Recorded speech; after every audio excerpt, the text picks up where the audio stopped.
ਅੰਗਰੇਜ਼ੀ ਕਿਵੇਂ ਸਿੱਖੀਏ? ਅੰਗਰੇਜ਼ੀ ਕਿਵੇਂ ਸਿੱਖੀਏ ਪੜਿਆਰਾਂ ਦਾ ਬਹੁਤ ਵੱਡਾ ਮਸਲਾ ਰਿਹਾ ਹੈ ਅਤੇ ਅੱਜ ਵੀ ਹੈ।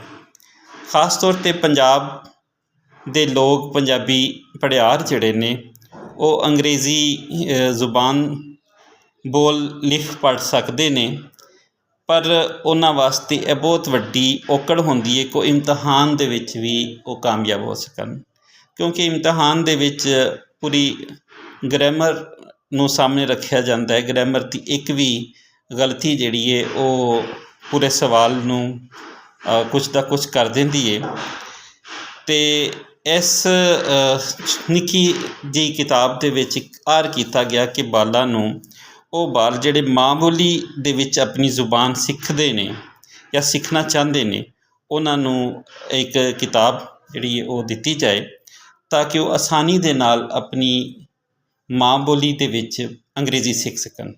ਇਹਦੇ ਵਿੱਚ ਅੰਗਰੇਜ਼ੀ ਸਿੱਖਣ ਦੇ ਮੁੱਢਲੇ ਅਸੂਲ ਦੱਸੇ ਗਏ ਨੇ ਜੋ ਪੜਿਆਰਾਂ ਵਾਸਤੇ ਬੜੇ ਫਾਇਦੇਮੰਦ ਨੇ। ਇਹ ਜਨਵਰੀ 2022 ਦੇ ਵਿੱਚ ਇਹ ਕਿਤਾਬ ਛਾਪੇ ਚੜ੍ਹੀ।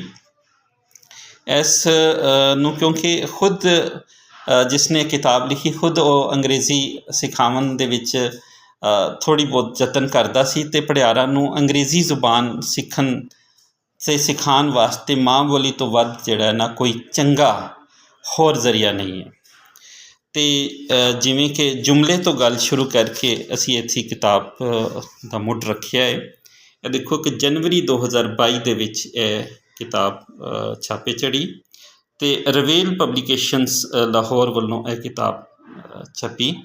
ਇਹਦੇ ਵਿੱਚ ਤੁਸੀਂ ਦੇਖੋਗੇ ਇਹਦੀ ਅਗਰ ਫਹਿਰਿਸਤ ਦੇਖੀਏ ਤਾਂ ਜੁਮਲਾਤ, ਉਹਦੀ ਕਿਸਮਾਂ, ਕਲਾਮ ਦੇ ਅੰਗ, ਯੂਜ਼ ਆਫ ਇਜ਼ਹਾਰ ਤੋਂ ਗੱਲ ਸ਼ੁਰੂ ਕਰਕੇ ਫਿਰ ਅੱਗੇ ਪੂਰੇ ਟੈਂਸਿਸ ਦੇ ਦਿੱਤੇ ਗਏ ਨੇ। ਟੈਂਸਿਸ ਤੋਂ ਬਾਅਦ ਫੇਲ ਅਮਰ ਅਤੇ ਨਹੀਂ, ਇੰਪੈਰੇਟਿਵ ਸੈਂਟੈਂਸਿਸ, ਵਾਹਿਦ ਜਮਾ, ਤਜ਼ਕੀਰ ਤਾਨੀਸ, ਡਾਇਰੈਕਟ ਇਨਡਾਇਰੈਕਟ, ਫੇਲ ਮਾਰੂਫ ਅਤੇ ਮਜਹੂਲ, ਐਕਟਿਵ ਪੈਸਿਵ ਵਾਇਸ।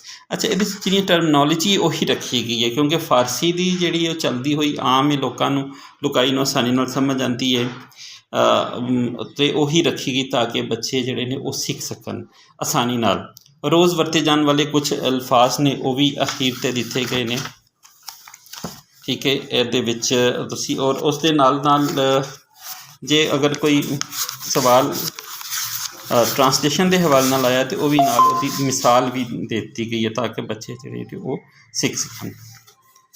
ਅੱਛਾ, ਕੁਛ ਗਲਤ ਦਰੁਸਤ ਵੀ ਦੇਤੇ ਨੇ। ਰੋਜ਼ ਵਰਤੇ ਜਾਣ ਵਾਲੇ ਕੁਛ ਅਲਫਾਜ਼ ਦੀ ਲਿਸਟ ਹੈ ਜੋ ਪੜਿਆਰਾਂ ਵਾਸਤੇ ਤਿਆਰ ਕੀਤੀ ਗਈ ਹੈ ਕਿ ਬੱਚੇ ਉਸ ਨੂੰ ਸਿੱਖ ਲੈਣ। ਆਮ ਵਰਤਾਰੇ ਲਈ ਕੁਝ ਜੁਮਲੇ ਵੀ ਨੇ, ਠੀਕ ਹੈ। ਕੀ ਤੁਹਾਨੂੰ ਪੱਕਾ ਪਤਾ ਹੈ? ਆਰ ਯੂ ਸ਼ੋਰ? ਠੀਕ ਹੈ। ਕਾਵੜ ਨਾ ਖਾ, ਡੋਂਟ ਗੈਟ ਐਂਗਰੀ। ਇਸ ਤਰ੍ਹਾਂ ਛੋਟੇ ਛੋਟੇ ਸਵਾਲ ਜਿਹੜੇ ਸਵਾਲ ਜਵਾਬ ਵੀ ਤੁਸੀਂ ਕਰ ਸਕਦੇ ਇਹਦੇ ਵਿੱਚ, ਔਰ ਤੁਸੀਂ ਇਹਦੇ ਜਿਹੜੀਆਂ ਨਾਲ ਅੰਗਰੇਜ਼ੀ ਵੀ ਤੁਸੀਂ ਸਿੱਖ ਸਕਦੇ ਹੋ।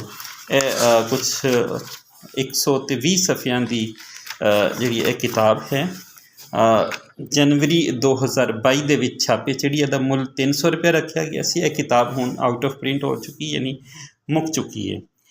ਇਸ ਦਾ ਨਵਾਂ ਐਡੀਸ਼ਨ ਕੋਸ਼ਿਸ਼ ਕਰਾਂਗੇ ਕਿ 1-2 ਵਰ੍ਹਿਆਂ ਦੇ ਵਿੱਚ ਇਹਨੂੰ ਸਾਹਮਣੇ ਲਿਆਇਆ ਜਾਏ। ਅੰਗਰੇਜ਼ੀ ਕਿਵੇਂ ਸਿੱਖੀਏ ਲਾਇਬ੍ਰੇਰੀਆਂ ਦੇ ਵਿੱਚ ਮੌਜੂਦ ਹੈ।